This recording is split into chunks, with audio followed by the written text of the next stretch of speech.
Assalamualaikum warahmatullahi wabarakatuh. Selamat pagi, salam sejahtera untuk kita semua. Bertemu lagi dengan Pak Yayat pada tema 1, organ gerak hewan dan manusia. Subtema 3, lingkungan dan manfaatnya. Untuk kelas 5, muatan pelajaran bahasa Indonesia. Bagaimana kabarnya untuk hari ini anak-anak kelas 5? Alhamdulillah, semoga tetap sehat ya. Baik, sebelum kita mulai pembelajaran, alangkah baiknya jangan lupa ya untuk like, subscribe, dan komen. Ya. Pada pembelajaran sebelumnya kita sudah belajar ya bagaimana menentukan ide pokok, bagaimana kita mencari ide pokok. Ya, sekarang yaitu menentukan ide pokok, yaitu mencari ide pokok dalam teks, kemudian mencari ide pokok berdasarkan gambar, dan mencari ide pokok menggunakan diagram pohon. Ya, silakan anak-anak buka buku temanya ya, halaman 124 ya.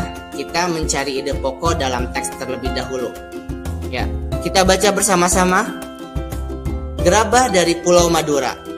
Salah satu warisan karya budaya yang sangat tua, luas persebarannya, dan mampu bertahan hingga sekarang adalah gerabah, yakni barang pecah belah dari tanah bakar yang dibuat secara tradisional.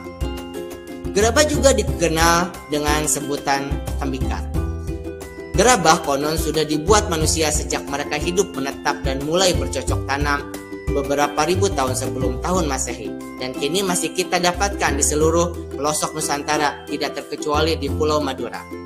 Ini ide pokok dalam bentuk teks ya. Ingat, berarti untuk ide pokoknya yaitu salah satu di antara warisan karya budaya yang sangat tua, luas persebarannya, dan mampu bertahan hingga sekarang adalah gerabah, yakni barang pecah belah dari tanah bakar yang dibuat secara tradisional.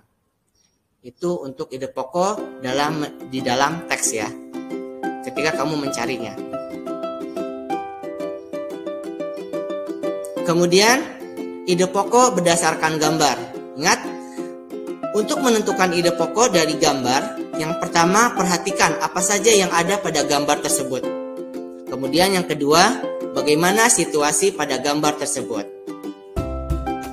Itu untuk mencari ide pokok dalam gambar ya. Nah, coba perhatikan. Ya, silakan buka buku temanya, halaman 140 ya. Diperhatikan dulu gambar 1, gambar 2, gambar 3, 4 sampai 5. Nah, ayo kita bareng-bareng ya. Nah, untuk gambar pertama sebutlah Pak John. Pak John menghabiskan waktu kerjanya dengan duduk. Ya, di nomor 1, kemudian nomor 2, Pak John mengeluh lagi tentang sakit punggungnya. Kemudian yang ketiga, Pak John memikirkan tentang sakit di punggungnya. Kemudian yang keempat, Bu Catherine menanyakan keluhan kepada Pak John. Dan yang terakhir, Bu Catherine menunjukkan cara posisi duduk. Begitulah ide pokok berdasarkan gambar. Jadi kalian harus perhatikan terlebih dahulu gambar tersebut, baru kalian bisa membuat ide pokok berdasarkan gambar tersebut. Kemudian lanjut. Nah, kita mencari ide pokok menggunakan diagram pohon. Silakan anak-anak buka tema halaman 158.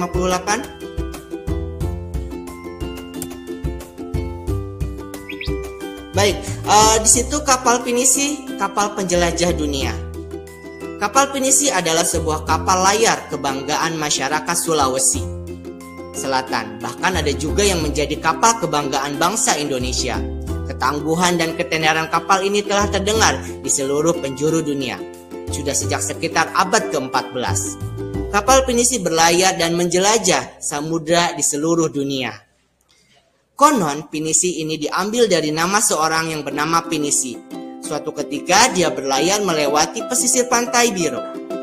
Dia melihat rentetan kapal di laut, kemudian dia menegur salah seorang nahkoda kapal tersebut bahwa layar yang digunakannya masih perlu diperbaiki. Sejak saat itu, orang Bira berpikir dan mendesain layar sedemikian rupa dan akhirnya berbentuk layar. pinisi yang seperti sekarang ini. Atas teguran orang tersebut, maka orang-orang Biram memberi layar itu dengan nama pinisi.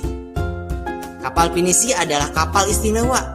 Kapal ini dibuat oleh tangan-tangan ahli menggunakan peralatan canggih dan modern. Seluruh bagian kapalnya terbuat dari kayu dan dirangkai tanpa menggunakan paku. Meskipun demikian, kapal ini telah membuktikan ketangguhannya dalam mengarungi samudera dan menjelajahi negara-negara dunia. Nah, ini untuk pembacanya ya, untuk ide pokok menggunakan diagram pohon. Nah, silakan kamu buat ya diagram pohonnya, dan untuk di paragraf 1, 2, dan 3. Nah, untuk di paragraf 1, berarti kapal pinisi adalah sebuah kapal layar kebanggaan masyarakat Sulawesi. Yang kedua, pinisi adalah kapal istimewa. Dan yang ketiga, pinisi diambil dari nama seseorang yang bernama Pinisi. Beginilah ketika kamu membuat atau mencari ide pokok dalam bentuk diagram. Baik, itu saja yang dapat saya sampaikan mengenai tema 1 subtema 3. Kita ketemu di lain kesempatan. Wabillahi taufiq wal hidayah. Wassalamualaikum warahmatullahi wabarakatuh.